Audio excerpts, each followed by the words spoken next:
قال الله تعالى في مقام آخر كل نفس ذائقة الموت وإنما توفون أجوركم يوم القيامة فمن زحزح عن النار وأدخل الجنة فقد فاز وما الحياة الدنيا إلا متاع الغرور. سبحان ربك رب العزة عما يصفون وسلام على المرسلين والحمد لله رب العالمين. اللهم صل على سيدنا محمد وعلى آل سيدنا محمد وبارك وسلم. انسانی زندگی ہوا میں رکھے ہوئے چراغ کی مانند ہے. جس طرح ہوا میں رکھا ہوا چراغ ایک جھونکے کا محتاج ہوتا ہے، انسانی زندگی بھی ایک پل کی محتاج ہوتی ہے. زندگی کیا ہے تھرکتا ہوا ننا صدیا، ایک ہی جھونکا جسے آ کے بجھا دیتا ہے. یا سرے مژگاں غم کا تھرکتا ہوا آنسو، پلک چھپکنا جسے مٹی میں ملا دیتا ہے. رونے والے آنکھ کی پلکوں پہ آنسو ہوتے ہیں نا، وہ بس پلک چھپکنے کے محتاج ہوتے ہیں. پلک چھپکی اور وہ مٹی میں مل گئے. یہی انسان کی زندگی ہے کہ انسان دنیا میں آیا ایک مدت لے کر، پھر ایک دن اس کو یہاں سے جانا ہے اور اپنے اپنے وقت پہ انسان چلا جاتا ہے. زندگی انسان کی ہے مانند مرغ بے نوا، شاخ پر کچھ دیر بیٹھا چہچہایا اڑ گیا. اس طرح ایک پرندہ درخت پر آ کر بیٹھتا ہے اور تھوڑی دیر چہچہاتا ہے پھر اڑ کے چلا جاتا ہے. یہی ہماری زندگی کی مثال ہے کہ ہم بھی اس دنیا میں آئے ہیں، کچھ دنوں کے لیے اپنی زندگی گزارتے ہیں، پھر یہاں سے ہم چلے جاتے ہیں. اور یہ زندگی کی مدت زیادہ نہیں ہے، تھوڑی سی ہے. اس امت کی عمریں نبی اسلام نے فرمایا بین 70 و 60، 60-70 کے درمیان. یعنی ایسا بھی ہوگا کہ بچہ پیدا ہوا فوت ہو گیا، اور ایسا بھی ہوگا کہ 100 سال سے اوپر کا ہو کے فوت ہوا. لیکن اگر گراس ایوریج نکالیں گے اس امت کی عمریں 60-70 کے درمیان ہوگی. 60-70 سال کی عمر تو بہت زیادہ نہیں ہے. پہلی امتوں کی عمریں بہت زیادہ تھیں. حدیث پاک میں آتا ہے کہ ان کی عمریں 1000 سال ہوا کرتی تھی. قرآن مجید میں ہے حضرت نوح علیہ السلام کی عمر 900 سال سے زیادہ تھی. قرآن مجید کے ساتھ تو 900 سال عمر ہوتی تھی، 1000 سال عمر ہوتی تھی. ایک عورت ایک نبی علیہ السلام کے پاس آئی، کہنے لگی حضرت میرے بچے بچپن میں فوت ہو جاتے ہیں، لڑکپن میں زیادہ لمبا زندہ نہیں رہتے، آپ ان کے لیے دعا کریں. انہوں نے پوچھا کتنی عمر میں؟ کہنے لگا کوئی 200 سال کا ہو کے فوت ہو جاتا ہے، کوئی 300 سال کا. تو وہ نبی علیہ السلام مسکرائے. عورت کہنے لگی آپ مسکرا کیوں رہے ہیں؟ ان کہا کہ اللہ کی بندی، قرب قیامت میں ایک امت ایسی بھی آئے گی جن کی عمریں ہی 100 سال سے تھوڑی ہوں گی. تو جب اس عورت نے یہ سنا تو اس نے کاؤنٹر کوشچن کیا، پوچھا ان سے کہ حضرت جن کی عمریں 100 سال سے تھوڑی ہوں گی کیا دنیا میں رہنے کے لیے گھر بنائیں گے؟ کہا ہاں وہ گھر بھی بنائیں گے، شادیاں بھی کریں گے، زندگی بھی گزاریں گے. تو عورت نے ٹھنڈی سانس لی. تو انہوں نے پوچھا ٹھنڈی سانس کیوں لی؟ کہنے لگی اگر میں اس وقت ہوتی جب عمر ہی 100 سال سے تھوڑی ہے تو اتنی تھوڑی مدت تو میں ایک سجدے میں ہی گزار دیتا. تو ہماری عمریں زیادہ نہیں ہے، 60-70 سال کیا عمر ہوتی ہے، تھوڑی سی عمر ہے. بس ہم نے اس کو گزار کے دنیا سے جانا ہے. ہم دنیا میں رہنے کے لیے نہیں آئے، دنیا میں آخرت کی تیاری کرنے کے لیے اللہ نے ہمیں بھیجا ہے کہ میرے بندو تم جاؤ دنیا میں اور آخرت کی تیاری کر کے آؤ، مجھے راضی کر کے آؤ. چنانچہ چند نوجوان نبی علیہ السلام کی خدمت میں حاضر ہوئے اور انہوں نے پوچھا اے اللہ کے حبیب صلی اللہ علیہ وسلم من اکیس الناس وحزم الناس، انسانوں میں سب سے زیادہ عقل مند اور سمجھدار کون ہے؟ نبی علیہ السلام نے فرمایا اکثرہم ذکر للموت، وہ جو موت کو کثرت کے ساتھ یاد رکھے. وہ اکثرہم استعداد للموت، اور وہ جو موت کی خوب تیاری کرتا رہے. اولئک الاکیاس، یہ ہیں عقل مند لوگ. ذہبوا بشرف الدنیا و کرامت الآخرہ، دنیا کی شرافت اور آخرت کی بزرگی یہی لوگ لے گئے جو موت کو یاد رکھتے ہیں اور موت کی تیاری میں لگے رہتے ہیں. یہ عقل مند لوگ ہیں، یہ سمجھدار لوگ ہیں. چنانچہ عقل مندی کا تقاضا یہ ہے کہ انسان اپنی موت کی تیاری کرے. انسان کو کوئی بھروسہ نہیں. کتنے لوگ ہیں ایکسیڈنٹ سے فوت ہو جاتے ہیں, کتنے لوگ ہیں ہارٹ اٹیک ہو جاتا ہے, اور وجہ بن جاتی ہے, پتہ بھی نہیں چلتا کیا ہونا تھا. ہمارے قریبی دوست تھے, وہ لاس اینجلس میں رہتے تھے, کیلیفورنیا میں. چھٹی کا دن تھا, انہوں نے اپنے سارے گھر والوں کو کہا کہ چلو آج بیچ پہ جا کے کھانا کھاتے ہیں. تو سب گھر والے تیار ہو گئے. چنانچہ سب چھوٹے بڑے مرد عورتیں انہوں نے اپنے گھر سے کھانا پیک کیا اور تیاری کی, اور بیچ پہ جا کے کہ ہم سب فیملی والے اکٹھے مل کے وہاں کھانا کھائیں گے. انہوں نے ایک ایسی جگہ تلاش کی جہاں لوگ زیادہ نہیں تھے, تاکہ اکیلے وہ فیملی والے آرام سے بیٹھ کے سکون سے کھانا کھا سکیں. اللہ کی شان, جب کھانے کا دسترخوان لگایا, ان کے 18 سال کا بیٹا, اس کو ایسی طبیعت ذرا خراب ہوئی. تھوڑی دیر کے بعد اس کو ہارٹ اٹیک ہوا, 18 سال کے بچے کو, اور وہیں پہ اس کی وفات ہو گئی. آپ بتائیں, پوری فیملی بیچ پہ گئی ہے کھانا کھانے کے لیے, اور کھانا تیار ہے, دسترخوان پہ لگا ہوا ہے, ابھی کھانا شروع نہیں کیا, 18 سال کے بیٹے کی وفات ہو گئی. کون جانتا تھا کہ وہ بیچ پہ جا رہے ہیں اور وہاں سے واپسی پہ بچے کا جنازہ ساتھ اٹھا کے لائیں گے؟ کوئی نہیں جانتا تھا. تو موت کے بارے میں کوئی نہیں جانتا کب آئے گی, اللہ جانتا ہے کب آنی ہے موت. لیکن بندے کو چاہیے کہ وہ اس کے لیے تیار رہے. چنانچہ زندگی انسان کی اس طرح اس کی مثال دی گئی ہے کہ جب بچہ آتا ہے تو اس کے کان میں اذان کہی جاتی ہے, اور دوسرے کان میں تکبیر کہی جاتی ہے, اقامت کہی جاتی ہے, اور پھر اس کے بعد نماز کھڑی ہوتی ہے. جو کہ جب اقامت ہو جائے تو نماز شروع کرتے ہیں, اور نماز ختم ہو جاتی ہے تو انسان نماز سے فارغ ہو جاتا ہے. تو یہی مثال دی کہ انسان جب تو دنیا میں آتا ہے, تیرے ایک کان میں اذان دے دی جاتی ہے, دوسرے کان میں اقامت کہہ دی جاتی ہے, اور تیری زندگی نماز کی مانند ہے. جیسے نماز پڑھ کے بندہ فارغ ہو جاتا ہے, بس تو یہ زندگی کی نماز پڑھ کے فارغ ہو اور پھر دنیا سے تجھے چلے جانا ہے. تو ہماری اذان بھی ہو چکی, ہماری اقامت بھی ہو چکی, اب تو بس نماز پڑھ کے ہم نے یہاں سے جانا ہے. یہی انسان کی زندگی کا مثال ہے. اور یہ نہیں ہے کہ بھئی ہم نے جانا ہے, ہم سے پہلے بھی آئے, اربوں خربوں آئے اور دنیا سے چلے گئے. اللہ تعالیٰ قرآن مجید میں فرماتے ہیں کہ اے میرے حبیب صلی اللہ علیہ وسلم, وما جعلنا لرجل من قبلک الخلد, ہم نے کوئی ایسا بندہ دنیا میں نہیں بنایا کہ جس نے ہمیشہ رہنا ہو. نہیں, ہمیشہ رہنا نہیں ہے, دنیا سے جانا ہی ہے. جب ہم آئے ہی جانے کے لیے ہیں تو بھئی عقل مندی تو یہ ہے نا کہ ہم اس کی تیاری کریں.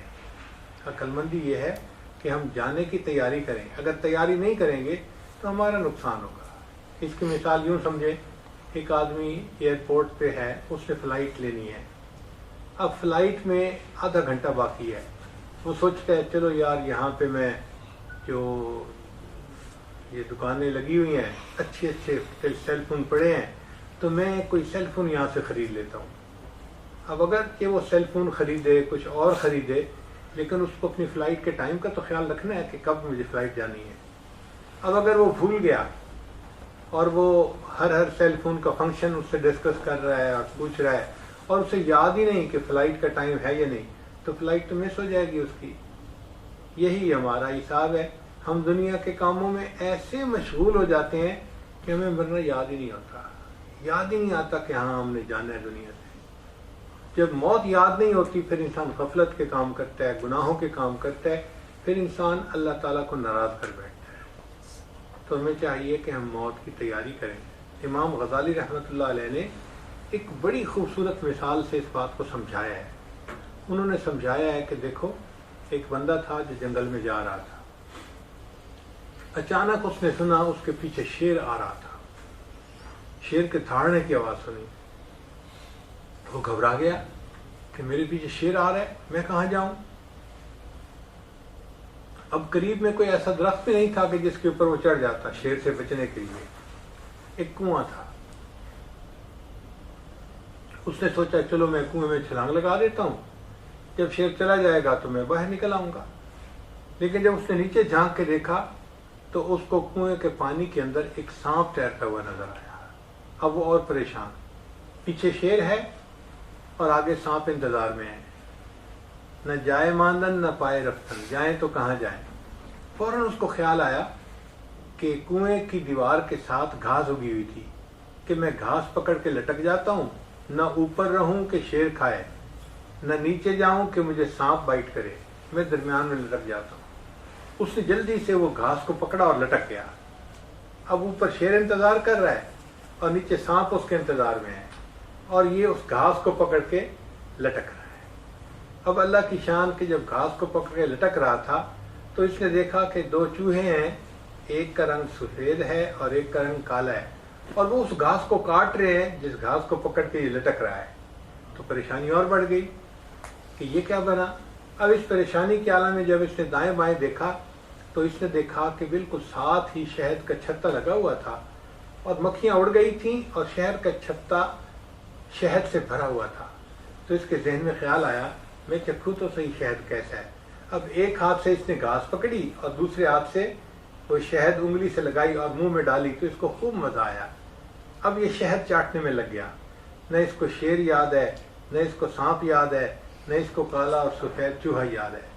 تو امام غزالی رحمۃ اللہ یہ مثال دے کے سمجھاتے ہیں کہ دیکھو بندے، ملک الموت تمہارے پیچھے شیر کی طرح لگا ہوا ہے، اور آگے قبر کا عذاب سانپ کی طرح تمہارے انتظار میں ہے، اور تم زندگی کے کمزور سے گھاس کو پکڑ کے لٹک رہے ہو، اور یہ جو کالا اور سفید چوہا ہے یہ دن اور رات ہیں، یہ تمہاری زندگی کے گھاس کو کاٹ رہے ہیں، اور یہ جو شہد کا چھتا ہے نا یہ دنیا کی لذتیں ہیں، تم ان لذتوں میں ایسے مست ہو کہ تمہیں نہ دن کا پتہ نہ رات کا پتہ، لگے ہوئے ہو بس۔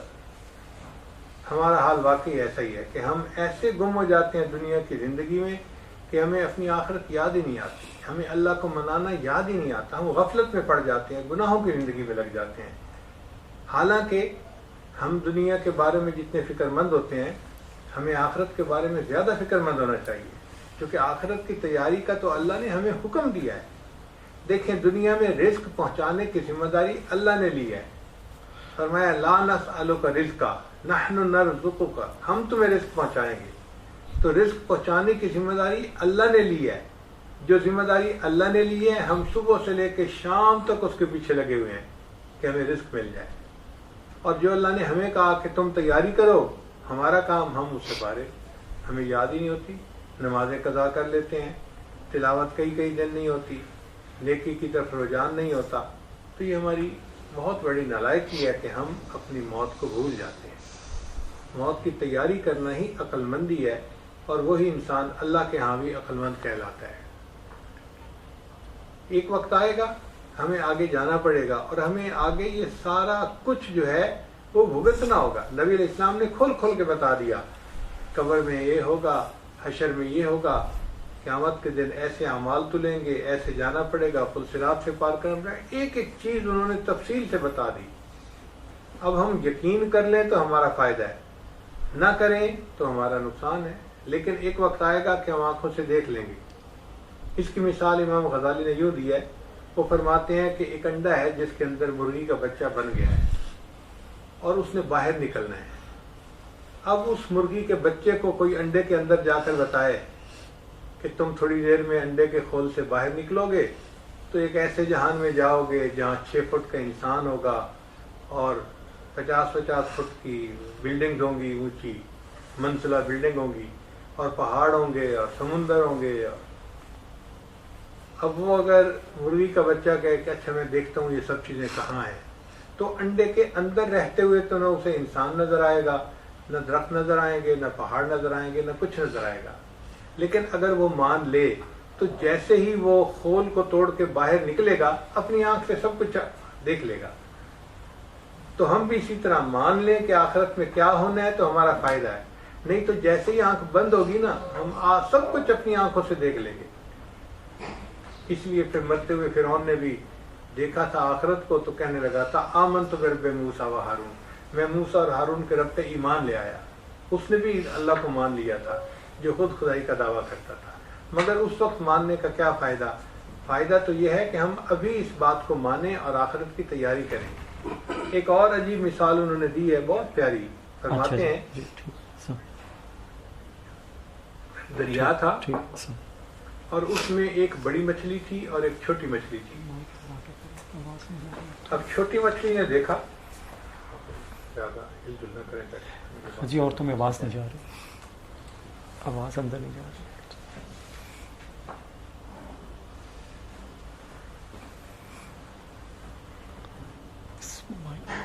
تو ایک مچھلی بڑی تھی اور ایک مچھلی چھوٹی تھی.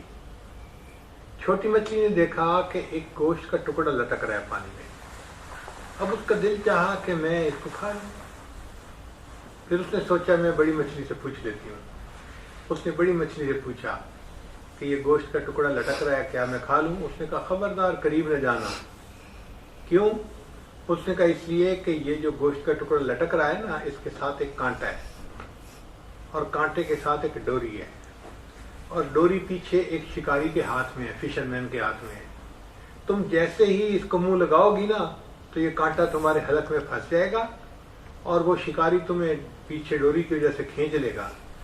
پھر وہ تمہیں جا کے اپنے گھر اپنی بیوی کے حوالے کرے گا اور اس کی بیوی وہ چھری سے تمہارے چھوٹے چھوٹے ٹکڑے کر دے گی اور ٹکڑے کر کے پھر تمہیں مرچ مسالہ لگائے گی. پھر اس کے بعد وہ تیل کی کڑاہی کو گرم کرے گی اور اچھی طرح ابلتے ہوئے تیل میں ڈالے گی تو تمہارے کباب بن جائیں گے. پھر وہ سارے گھر والوں کو بلائے گی، دسترخوان بچھائے گی اور پلیٹوں میں ڈال کے دے گی تو لوگ آئیں گے اور 32 دانتوں سے تمہیں پیس پیس کے کھائیں گے. اب یہ ساری بات سن کے وہ چھوٹی مچھلی کہنے لگی کہ اچھا میں دیکھتی ہوں یہ سب لوگ کہاں ہیں.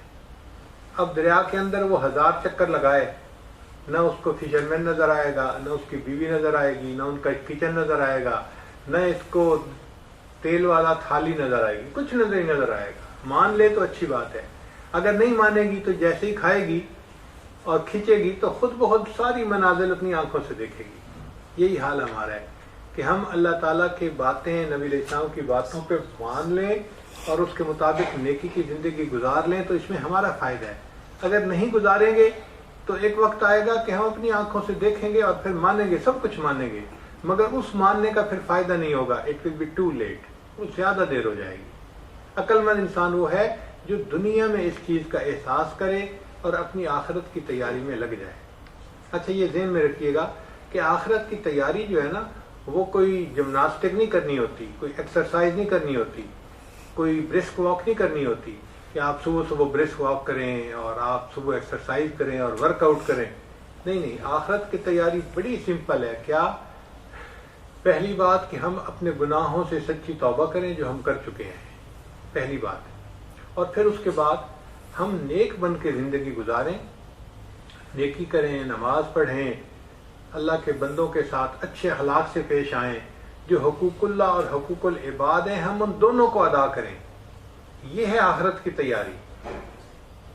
آخرت کی تیاری ہمیں یہ نہیں کہتی کہ تم گھروں کو چھوڑ دو جنگلوں میں چلے جاؤ، تم گھروں کو چھوڑ دو پہاڑوں پہ چلے جاؤ، تم آج کے بعد اچھے کھانے نہیں کھا سکتے، اچھے لباس نہیں پہن سکتے. نہیں، ہماری شریعت اتنی خوبصورت ہے کہ ہماری شریعت ہمیں کہتی ہے کہ تم بے شک اللہ کی نعمتوں کو استعمال کرو مگر اللہ کے گیت گاؤ نا، اللہ کا شکر تو ادا کرو.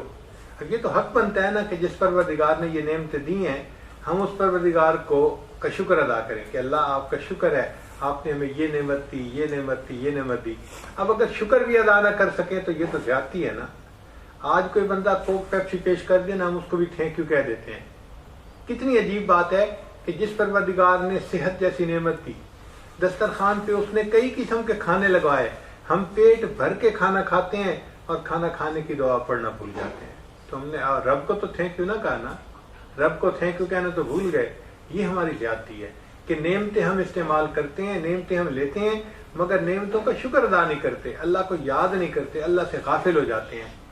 اس لیے شریعت کہتی ہے کہ تم نیکی کی زندگی گزارو اور اللہ کو یاد کر کے زندگی گزارو. اب دیکھیں جو سادھو لوگ ہوتے ہیں بدھ مت مذہب میں، ان کے ہاں یہ دستور ہے کہ سادھو سو جب اٹھتا ہے تو وہ ننگے پاؤں ننگے سر وہ لوگوں کے دروازے پہ جاتا ہے اور ان سے بھیک مانگتا ہے اور جو وہ دیتے ہیں اس میں سے وہ کھاتا ہے، پکا کے نہیں کھا سکتا.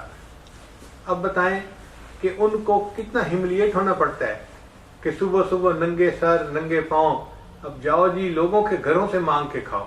شریعت ہماری کتنی خوبصورت ہے، وہ کہتی ہے کہ تم نے کمایا ہے تمہارے بینک اکاؤنٹ میں ملینز ہیں، بہت اچھی بات ہے، تم ان سے اپنا کھانا بنواؤ اور شان سے بیٹھ کے اپنے گھر والوں کے ساتھ مل کے کھاؤ، تمہیں باہر نکلنے کی ضرورت نہیں ہے، لیکن اتنا کرو کہ جب تم اس کو کھاؤ تو شکر تو ادا کرو نا اللہ کا۔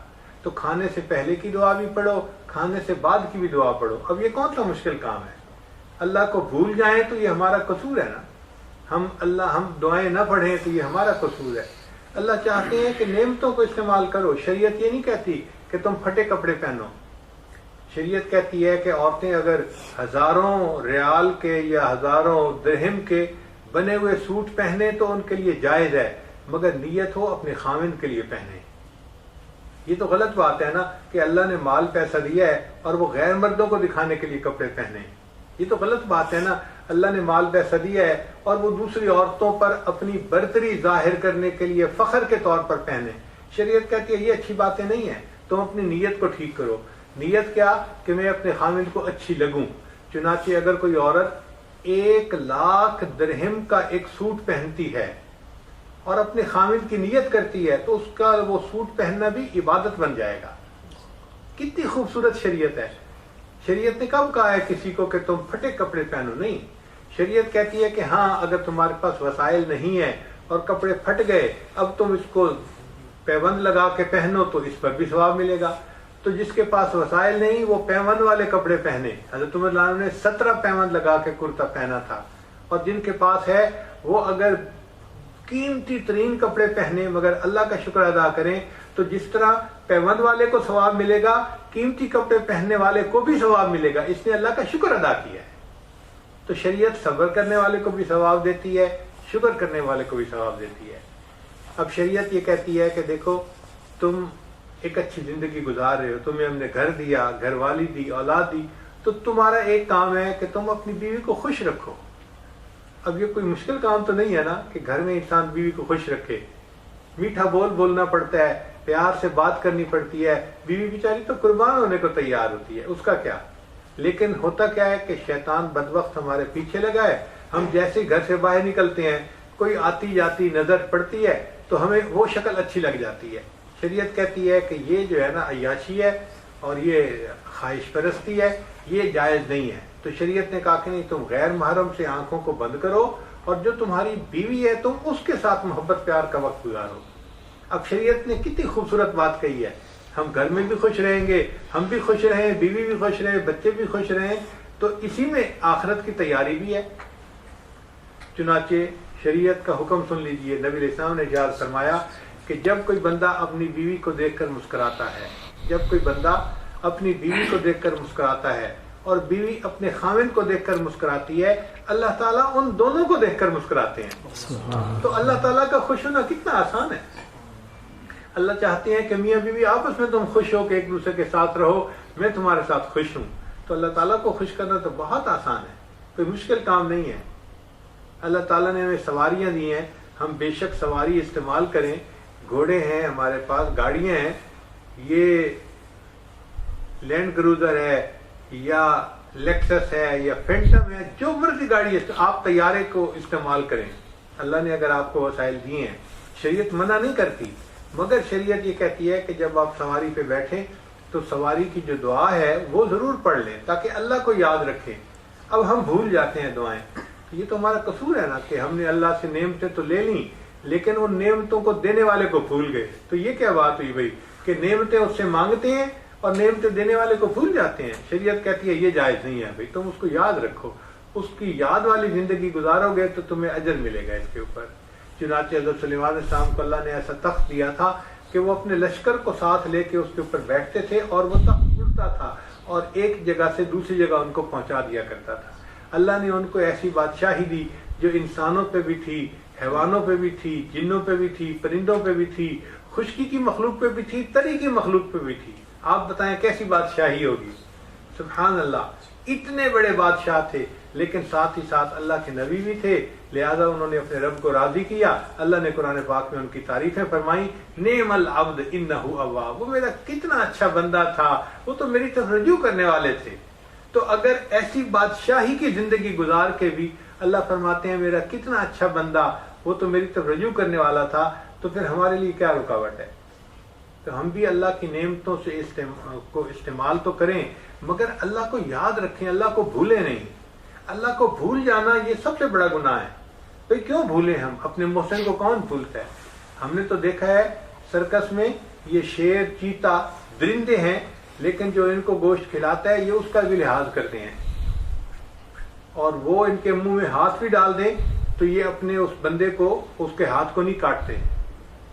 تو اگر درندے بھی اپنے محسن کا لحاظ کر لیتے ہیں تو ہم انسان ہیں، اللہ نے عقل دی ہے، کیا ہم اپنے رب کا خیال نہیں کر سکتے کہ اللہ ہمارا پروردگار ہے، اس نے ہمیں پیدا کیا، اس نے ہمیں رزق نوازا، اس نے ہمیں اولاد سے نوازا، اس نے ہمیں گھر دیا۔ یاد رکھیں جو کچھ ہمارے پاس ہے ہمارا نہیں ہے، یہ اللہ کا دیا ہوا ہے۔ آپ غور کریں، اللہ بینائی نہ دیتے ہم اندھے ہوتے، گویائی نہ دیتے ہم گونگے ہوتے، سماعت نہ دیتے تو ہم بہرے ہوتے، سر پہ بال نہ دیتے ہم گنجے ہوتے، ہاتھ پاؤں نہ دیتے لولے لنگڑے ہوتے، صحت نہ دیتے ہم بیمار ہوتے، اللہ علم نہ دیتے ہم جاہل ہوتے، اللہ تعالیٰ ہمیں مال نہ دیتے ہم فقیر ہوتے، اللہ تعالیٰ عزت نہ دیتے ہم ذلیل ہوتے۔ آج جو ہم عزتوں کی زندگی گزارتے پھر رہے ہیں یہ اس مولا کا کرم اور احسان ہی تو ہے، تو ہم اس کو کیوں نہ یاد کریں، ہم اس کو کیوں نہ شکر ادا کریں؟ ہم تو قربان جائیں اپنے اللہ پہ۔ اے اللہ، آپ نے ہمیں لاکھوں سے بہتر حال دنیا میں رکھا ہے، لاکھوں سے بہتر حال میں دنیا میں رکھا ہے۔ ہم تو اللہ کے سامنے سجدہ کریں ایسی محبت کا کہ سر اٹھانے کو دل نہ چاہے کہ اے اللہ آپ نے تو ہمیں اتنے اوپر ہماری مہربانیاں فرمائی۔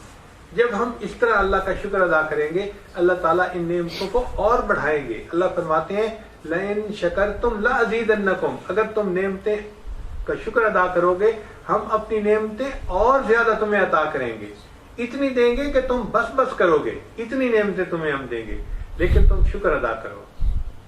تو اس کو موت کی تیاری کہتے ہیں کہ انسان اپنی زندگی شریعت کے مطابق بنا لے۔ اب دیکھیں شریعت کے مطابق زندگی بنانا کوئی مشکل کام نہیں ہے، بہت آسان کام ہے۔ اس کا آسان طریقہ میں بتاؤں کہ دن میں 5-7 کام ایسے ہیں کہ جو ہم روزانہ کرتے ہیں۔ مثلا ہم روزانہ نہاتے ہیں، کپڑے بدلتے ہیں، روزانہ کھانا کھاتے ہیں، روزانہ نماز پڑھتے ہیں، روزانہ اپنے بیوی بچوں کے ساتھ بیٹھتے ہیں، وقت گزارتے ہیں، دفتر جاتے ہیں، گاڑی چلاتے ہیں۔ یہ 5-7 کام ہیں جو ڈیلی ہم روٹین سے ریپیٹ کر رہے ہوتے ہیں۔ ان 5-7 کاموں کو آپ سنت کے مطابق کرنا سیکھ لیں، علماء سے رابطہ کریں، وہ جی کھانا سنت کے مطابق کیسے کھاتے ہیں، وہ بتائیں گے۔ آپ دسترخوان لگا کے کھانا کھائیں اور ایسے ہاتھ دھوئیں اور دعا پڑھیں اور یہ دعا پڑھیں، تو ہم اس کھانے کو سنت کے مطابق کھا لیں۔ ہم نے کپڑے بدلنے ہیں، ہم کپڑوں کو سنت کے مطابق بدل لیں۔ نہانا ہے، سنت کے مطابق نہا لیں۔ ہم سنت کے مطابق گاڑی پہ سفر کر کے گھر سے جائیں اور واپس آئیں۔ بیوی بچوں میں بیٹھنے ہیں، ہم سنت کے مطابق بیوی بچوں کے اندر وقت گزاریں، محبت پیار سے وقت گزاریں، بچوں پہ شفقت دکھائیں، بچوں کی چھوٹی موٹی آرزوؤں کو پورا کریں، خوش کریں ان کو تاکہ وہ خوش ہو کے زندگی گزاریں، ان کو تعلیم دیں۔ اب یہ 8-10 کام اگر ہم نے سنت کے مطابق بنا لیے تو آپ سمجھ لیں کہ آپ کی زندگی 75% سنت کے مطابق ویسے ہی بن جائے گی، باقی تو کوئی کام کبھی کبھی ہوا کرتا ہے۔ تو اپنی عادت کو سنت کے مطابق ڈھال لیں تو زندگی سنت کے مطابق آرام سے ہو جائے گی۔ کپڑے تو آپ نے پہن نہیں ہیں، اب یہ آپ کی مرضی ہے، آپ اس کو کافروں کے نمونے کے مطابق بھی کپڑے پہن سکتے ہیں اور چاہیں تو نبی اسلام کی سنت کے مطابق بھی پہن سکتے ہیں۔ سنت کے مطابق بھی صاف ستھرے کپڑے پہن سکتے ہیں، خوبصورت کپڑے پہن سکتے ہیں، اور آپ چاہیں تو آپ وہ کافروں کے ڈیزائن پہنیں کہ جو باہر ملکوں کے بنے ہوئے ہوں اور آپ اس میں انگریز نظر آئیں۔ یہ تو چوائس ہمارا ہے۔ اللہ فرماتے ہیں میرے بندے غیروں کا چوائس کیوں کرتے ہو، تم میرے نبی صلی اللہ علیہ وسلم کی مشابہت اختیار کرو، بس ان کی سنت کے مطابق تم رہو تو تمہاری زندگی عبادت بن جائے گی۔ ہمارے کپڑے پہننا عبادت بن جائے گا، حتیٰ کہ نبی علیہ السلام کی سنت کے مطابق ہمارا نیند سو جانا بھی عبادت بن جائے گا۔ حتیٰ کہ علماء نے لکھا ہے کہ جو بندہ سنت کے مطابق ٹوائلٹ میں چلا جائے اور فارغ ہو کے باہر نکل آئے، ٹوائلٹ میں جانا فارغ ہو کے آنا اس کے لیے عبادت بن جائے گا۔ اب جس مومن کا فارغ ہونا قضاء حاجت سے بھی عبادت بن جاتا ہو تو مومن کے تو مزے ہیں۔ بس ہم ایک کام کریں کہ ہر کام کا بارے میں تحقیق کریں، بھئی سنت کیا ہے، ہم اس کے مطابق اس کام کو کرنے کی عادت ڈالیں۔ یہ آخرت کی تیاری ہے، نہ کاروبار روکنا پڑے گا، نہ آپ کو گھر چھوڑنا پڑے گا، نہ آپ کو بھوکا رہنا پڑے گا، نہ آپ کو پیاسا رہنا پڑے گا، کچھ نہیں رہنا پڑتا. من پسند کے کھانے کھائیں، سنت دعا پڑھیں پہلے بھی اور آخر بھی، اللہ تعالیٰ آپ کو اس کھانے کو عبادت بنا دیں گے. اور اسی طرح آپ جو کام بھی کرنا ہے سنت کے مطابق کریں اور اچھے اخلاق اپنائیں. کسی بندے کا دل دکھانا، کسی کو تکلیف پہنچانا، یہ اللہ کو بہت ناپسند ہے. چنانچہ نبی علیہ السلام نے ارشاد فرمایا اکمل المؤمنین ایمانا احسنہم خلقا، کہ سب سے کامل مومن وہ ہے جس کے اخلاق سب سے اچھے ہوں گے. تو بھائی اچھے اخلاق کے ساتھ زندگی گزاریں، اس میں کون سی رکاوٹ ہے ہمارے لیے؟ کوئی ضروری تو نہیں کہ ہم بے سینگ کے جانور بن کے رہیں. ذرا سی بات اس سے بھی سینگ لڑا رہی ہے، اس سے بھی لڑا رہی ہے، اس سے بھی ناراض، اس سے بھی ناراض. ایسا نہیں کرنا چاہیے. اچھا انسان وہ ہوتا ہے جو دوسروں کے لیے راحت کا سبب بنے، دوسروں کے لیے خوشی کا سبب بنے. چنانچہ بعض لوگ اتنے اچھے اخلاق والے ہوتے ہیں کہ ان کو دیکھ کے دل خوش ہو جاتا ہے. اتنے ہمبل، اتنے اچھے اخلاق والے، بات کرتے ہیں دوسرے بندے کا دل مو لیتے ہیں. اور جو دوسرے کا احساس کرنے والا ہو نا، وہ بندہ اللہ کو بڑا پیارا، بہت پیارا. آپ غور کریں کہ ایک بزرگ تھے، محدث تھے، تو ان کی وفات ہو گئی. خواب میں نظر آئے تو کسی نے پوچھا حضرت آگے کیا بنا؟ کہنے لگے بس اللہ نے مغفرت کر دی. ان کا اچھا، آپ تو بڑے محدث تھے، حدیث پڑھاتے تھے، بڑے شاگرد تھے. نہیں، حدیث کی وجہ سے یا طلباء کی وجہ سے میری مغفرت نہیں ہوئی. ایک چھوٹا سا کام تھا جس کی وجہ سے بخشش ہوئی. بھئی کون سا چھوٹا سا کام تھا؟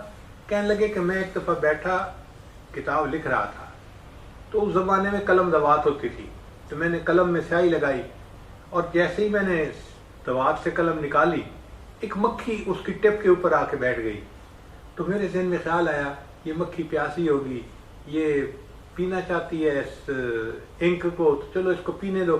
تو میں نے قلم کو تھوڑی دیر کے لیے ہولڈ کر لیا، روک لیا ایک جگہ. وہ 1 سیکنڈ کے لیے مکھی بیٹھی اور اڑ کے چلی گئی.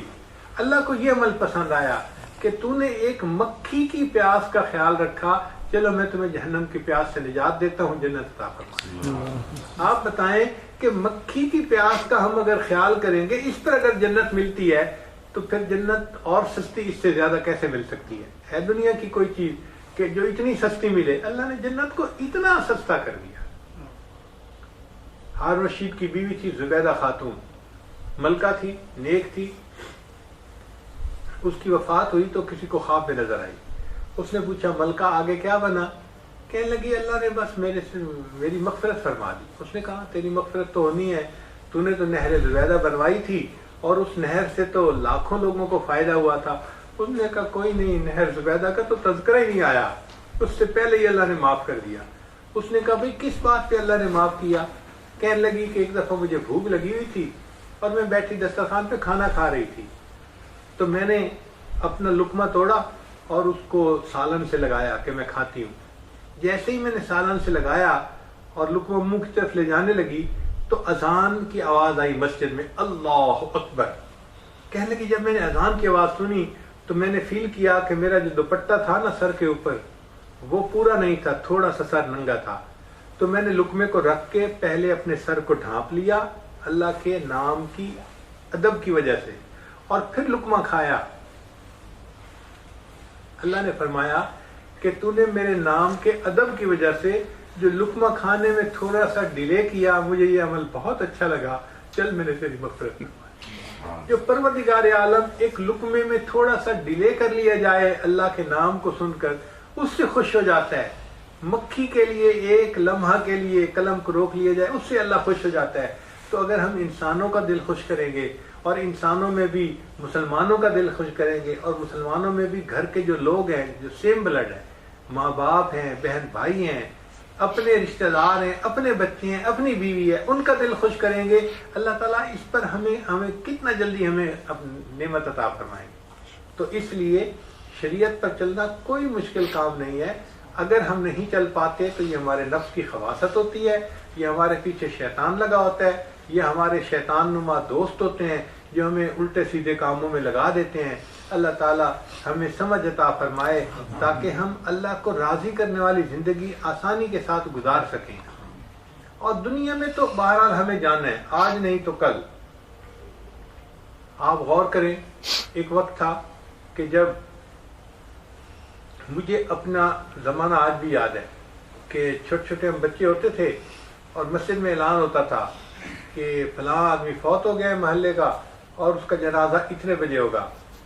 تو میرے والد صاحب کہا کرتے تھے، یہ میرا کلاس فیلو تھا، ہم دونوں مل کے کھیلا کرتے تھے، میرا بڑا اچھا دوست تھا، فلاں تھا. تو ہم سنتے رہتے تھے. پھر کچھ سال گزرے تو میرے اپنے والد صاحب بھی فوت ہو گئے. پھر کچھ اور سال گزرے، پھر اعلان ہوتا تھا فلاں بندہ فوت ہو گیا. تو میرا جو بڑا بھائی تھا نا وہ کہتا تھا یہ میرا اسکول کا کلاس فیلو تھا، ہم فلاں کلاس میں اکٹھے تھے. تو ایسے لگتا ہے جیسے ایک جنریشن چلی گئی، پھر اس کے بعد نیکسٹ جنریشن کا وقت آ گیا. پھر بھائی نے کہنا شروع کر دیا. پھر کبھی اعلان ہوتا تو میرے دوسرے نمبر کے جو بھائی تھے وہ کہتے تھے یہ تو میرا کلاس فیلو تھا، بڑا اچھا دوست تھا، ہم تو مل کے فٹ بال کھیلتے تھے، ہم تو مل کے کبڈی کھیلتے تھے، اور یہ تو فلاں تھا. پھر اس کے بعد میرے تیسرے نمبر کے بھائی، پھر چوتھے نمبر کے بھائی، سب اسی طرح ہوتا رہا. اور آج اتنے سالوں کے بعد ایسا وقت آ گیا ہے کہ مسجدوں میں اعلان ہوتا ہے فلاں بندہ فوت ہو گیا تو مجھے یاد آتا ہے اوہ یہ تو میرا کلاس فیلو تھا. اوپر والے چلے گئے، اب ہمارے ایج گروپ کی واری آ گئی. اب یہ چلے جائیں گے، کل ہمارا بھی اعلان ہو جائے گا. پھر ہماری اولاد کہا کرے گی یہ تو میرے ابو کا دوست تھا اور یہ تو میرے ابو کا ساتھی تھا، وہ چلا گیا. کوئی آتا ہے کوئی جاتا ہے، محفل کا ہے رنگ وہی. کوئی آتا ہے کوئی جاتا ہے، محفل کا ہے رنگ وہی. ساقی کی نوازش جاری ہے، مہمان بدلتے رہتے. ہم سب مہمان ہیں. آج ہم مہمان ہیں. ہم سے پہلے ہمارے والدین مہمان تھے دنیا میں، وہ چلے گئے، آج ہم ہیں، کل ہم بھی چلے جائیں گے، پھر ہماری اولادیں ہوں گی. تو یہ سلسلہ دنیا کا اسی طرح چلتا رہے گا. ہمیں چاہیے کہ ہمیں اللہ نے دنیا میں موقع دیا ہے، ہم اس موقع سے فائدہ اٹھا کے نیکوکاری کی زندگی گزاریں اور نیک بن کر زندگی گزاریں، اچھے اخلاق کی زندگی گزاریں. کسی کو ہرٹ کرنا، کسی کو برا کہنا یا کسی کے ساتھ برائی کا معاملہ کرنا اللہ کو یہ سخت ناپسند ہے. اللہ اس کو پسند نہیں کرتے. شریعت کہتی ہے دیکھو بھائی تم نے بولنا ہے تو سچ بولو، جھوٹ کیوں بولتے ہو، تم غیبت کیوں کرتے ہو، ایسے لفظ کیوں نکالتے ہو کہ دوسرے کا دل دکھے. تم دوسرے کو دل مت دکھاؤ، تم دوسرے کو خوش کرو. تو شریعت پہ چلنا تو بہت آسان ہے، بلکہ شریعت کے علاوہ زندگی گزارنا واقعی بہت مصیبت ہے. جو لوگ شریعت کا خیال نہیں کرتے اتنا پریشان ہوتے ہیں کہ ان کو سکون نہیں ملتا، پریشان زندگی گزار رہے ہوتے ہیں. تو موت کی تیاری آسان ہے کہ ہم اپنے کام کاج کے دوران، گھر بار کے دوران ہر کام کو سنت کے مطابق کریں، ہر کام کو کرتے ہوئے اپنے رب کو یاد کریں، اچھے اخلاق کی زندگی گزاریں، ایک اچھے انسان بن کر رہیں. اس طرح اگر ہم زندگی گزاریں گے تو یقیناً اللہ تعالیٰ ہم سے خوش ہوں گے اور ہمارے لیے اللہ تعالیٰ آخرت میں اجر کو تیار کر رکھیں گے. چنانچہ جو انسان نیکی کی زندگی گزارتا ہے تو جب اس کی وفات کا وقت آتا ہے، حدیث پاک میں آتا ہے کہ جنت کے فرشتے آتے ہیں اس بندے کا روح قبض کرنے کے لیے، اور وہ بندہ لیٹا ہوا ہوتا ہے اور اس کے سینے کے اوپر وہ جنت سے ایک رومال لے کے آتے ہیں جس کے اندر خوشبو ہوتی ہے جنت کی، اس کے سینے کے اوپر رکھ دیتے ہیں اور وہ خوشبو وہ بندہ سونگھتا ہے تو اس کو بالکل درد کا احساس نہیں ہوتا. آپ یوں سمجھیں کہ یہ انستھیزیا ہے وہاں سے آیا ہوا. جیسے دنیا میں کسی کا آپریشن کرنا ہو تو اس کو انستھیزیا دیتے ہیں کہ اس کو درد کا احساس نہ ہو. اللہ تعالیٰ نے بھی اپنے مومن بندوں کے لیے جنت کے انستھیزیا کا انتظام کر دیا. وہ فرشتے جنت کو رومال لا کے سینے پہ رکھ دیتے ہیں، ایسی خوشبو ہوتی ہے کہ اس بندے کو تکلیف کا احساس ہی نہیں ہوتا، اور جیسے مکھن میں سے بال نکال لیا جاتا ہے ایسے آسانی کے ساتھ اس بندے کی روح کو قبض کر لیا جاتا ہے، بندے کو پتہ بھی نہیں چلتا. پھر روح قبض کر لیتے ہیں تو یہ چونکہ اللہ کا مقبول بندہ ہوتا ہے، اللہ تعالیٰ پھر فرشتوں کو فرماتے ہیں دیکھو یہ میرا بندہ ہے، اب اس کی روح کو قبض کر لیا، اب اس کا جنازہ اٹھے گا تو جہاں گھر سے لے کے قبر تک اس کا جنازہ جائے گا، فرشتوں تم جاؤ اور راستے کے دونوں طرف قطار باندھ کے کھڑے ہو جاؤ. چنانچہ مومن کا جنازہ نکلتا ہے اور مومن کے راستے کے دونوں طرف فرشتے قطار باندھ کے کھڑے ہوتے ہیں اس کے احترام میں. اللہ اکبر. حدیث پاک میں آتا ہے آسمان کے وہ دروازے روتے ہیں جہاں سے اس کے لیے رزق اتارا جاتا تھا. زمین کے وہ ٹکڑے روتے ہیں جہاں بیٹھ کے وہ اللہ کی عبادت کیا کرتا تھا، ایسے بندے کے لیے آسمان اور زمین بھی روتے ہیں۔ پھر جب اس کو قبر میں دفن کیا جاتا ہے تو حدیث پاک میں ہے کہ اللہ تعالیٰ فرشتوں کو فرماتے ہیں کہ جاؤ میرے بندے کو کہہ دو نم کا نومت العروس، اے بندے دلہن کی نیند سو جا۔ یہ میرا بندہ دنیا سے تھکا ماند آیا ہے، اسے کہو کہ یہ دلہن کی نیند سو جائے۔ اب اس پر محدثین نے تفصیل لکھی ہے، یہ بھی کہہ سکتے تھے آرام کی نیند سو جاؤ، سکون کی نیند سو جاؤ، میرے بندے مزے کی نیند سو جاؤ۔ یہ کیا بات ہوئی، اے میرے بندے دلہن کی نیند سو جاؤ؟ تو انہوں نے اس کا جواب لکھا، اصل وجہ یہ ہے کہ دلہن جب رات کو سوتی ہے نا، اس کو وہ جگاتا ہے جو اس کا خاوند اس کا محبوب ہوتا ہے۔ دلہن کی آنکھ کھلتی ہے تو خاوند کے چہرے پہ پڑتی ہے، اس کو دوسرا کوئی نہیں جگا سکتا۔ تو اب دیکھیں، دلہن کی آنکھ کھلی تو محبوب کے چہرے پر پڑی۔ یہ مومن آج قبر میں سو رہا ہے، پھر قیامت کے دن جب اس کی آنکھ کھلے گی، اس کے سامنے اللہ کا چہرہ ہوگا، یہ اپنے رب کا دیدار کرے گا، اور اس کو کہا جائے گا کہ یا ایتھا النفس المطمئنہ ارجعی الی ربک راضیۃ مرضیہ فادخلی فی عبادی وادخلی جنتی۔ تو یہ اپنے رب کے چہرے کا دیدار کرے گا اور خوش ہوگا کہ میرے رب نے مجھے اپنا دیدار عطا فرما دیا۔ یہ ہے وہ لوگ جو آخرت کی تیاری کر کے دنیا سے جانے والے لوگ ہوں گے، اور جو تیاری کر کے نہیں جائیں گے پھر ان کی تو پٹائی ہوگی قبر میں بھی، اور حشر کے دن بھی ان کے لیے ذلت ہوگی، اور جہنم میں تو بہت ہی زیادہ ان کے لیے مصیبت ہوگی۔ اللہ تعالیٰ ہمیں نیکوکاری کی زندگی گزارنے کی توفیق عطا فرمائے۔ ہمارے بڑے جو تھے نا، وہ اپنی موت کی تیاری کیا کرتے تھے، وہ دنیا میں نیکی کرتے تھے، ایسے عمل کرتے تھے جو اللہ کو پسند آ جائے، تاکہ موت کے وقت اللہ تعالیٰ سے وہ مانگ سکیں کہ یا اللہ میں نے اپنی طرف سے کوشش کی تھی، تم میرے عملوں کو قبول کر لے۔ چنانچہ ایک بزرگ تھے، ان کے بارے میں آتا ہے کہ ان کی بقالہ کی دکان تھی، بقالہ یعنی یہ گروسری کی دکان تھی۔ اچھا، ان کے پاس لوگ آتے تھے، غریب لوگ گروسری لینے کے لیے، تو اس زمانے میں چاندی کے روپے ہوتے تھے، آج کل تو پلاسٹک کے ہوتے ہیں اور کاغذ کے ہوتے ہیں روپے، بل جو بنے ہوتے ہیں، نوٹ ہوتے ہیں، لیکن اس زمانے میں چاندی کے روپے ہوتے تھے۔ ہم نے بھی اپنے بچپن میں وہ زمانہ دیکھا ہے۔ تو وہ روپے لے جاتے تھے اور دیتے۔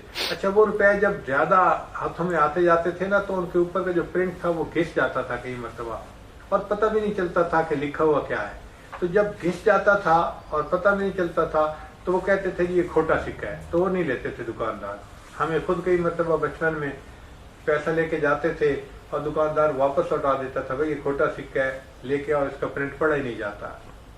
تو ان کے پاس اگر کوئی کھوٹا سکہ لے کے آتا تھا تو وہ دیکھ تو لیتے تھے کہ سکہ کھوٹا ہے، لیکن اس کو لے کے رکھ لیتے تھے، سودا دے دیتے تھے۔ اللہ نے ان کو بڑا دل دیا تھا، چنانچہ لوگ آتے تھے اور وہ کھوٹے سکے لے کے رکھتے جاتے تھے کونے میں اور ان کو سودا دیتے جاتے تھے۔ کہتے ہیں کہ جب ان کی وفات کا وقت آیا، عثمان خیر آبادی رحمۃ اللہ ان کا نام تھا، تو لیٹے ہوئے تھے اور اچانک انہیں فیل ہوا کہ اب میرا آخری وقت آنے والا ہے۔ اٹھ کے بیٹھ گئے اور اللہ سے دعا مانگنے لگے، اور اللہ سے یہ دعا مانگی، اے اللہ میں ساری زندگی تیرے بندوں سے کھوٹے سکوں کو قبول کرتا رہا، اللہ تو بھی میرے کھوٹے عملوں کو قبول کر لے۔ اے اللہ میں ساری زندگی تیرے بندوں سے کھوٹے سکوں کو قبول کرتا رہا، اللہ تو بھی میرے کھوٹے عملوں کو قبول کر لے۔ دیکھا، آخرت کی تیاری کی ہوئی تھی، اللہ کو یہ عمل دیا اور اس کے بعد کلمہ پڑھا، فوت ہو گئے۔ تو ہم بھی آخرت کی تیاری کریں، نیکی کریں، دوسروں کے ساتھ ہمدردی کریں، کسی کے دکھ بانٹیں، کسی کا غم جو ہے اپنے اوپر لے لیں اور کسی کی خدمت کریں۔ ہم جب کسی کے دل کو خوش کریں گے، اس کے بدلے پھر اللہ تعالیٰ ہمیں بہت بڑا اجر عطا فرمائیں گے۔ یہ آخرت کی تیاری ہے۔ بس آج نیت کریں کہ آج سے ہم نے گناہوں کو چھوڑ دیا اور آج کے بعد ہم اللہ تعالیٰ کی فرما برداری والی زندگی گزاریں گے۔ آپس میں ایک دوسرے کے ساتھ اگر رنجشیں ہوں تو بھائی معاف کر دینا چاہیے۔ حدیث پاک میں جو دنیا میں اپنے مسلمان بھائی کو جلدی معاف کرے گا، اللہ تعالیٰ آخرت میں اس کو جلدی معاف فرما دیں گے۔ جو دنیا میں دوسرے کے عیبوں پہ پردے ڈالے گا، اللہ آخرت میں اس کے عیبوں میں پردے ڈالیں گے۔ عورتوں میں کئی دفعہ رنجشیں ہو جاتی ہیں، بھائیوں میں ہو جاتی ہیں، تو ان باتوں کو لمبا نہیں کرنا چاہیے، ضد بازی نہیں کرنی چاہیے، بلکہ اس کو دنیا میں ہی رفع دفع کر لینا چاہیے۔ آخرت میں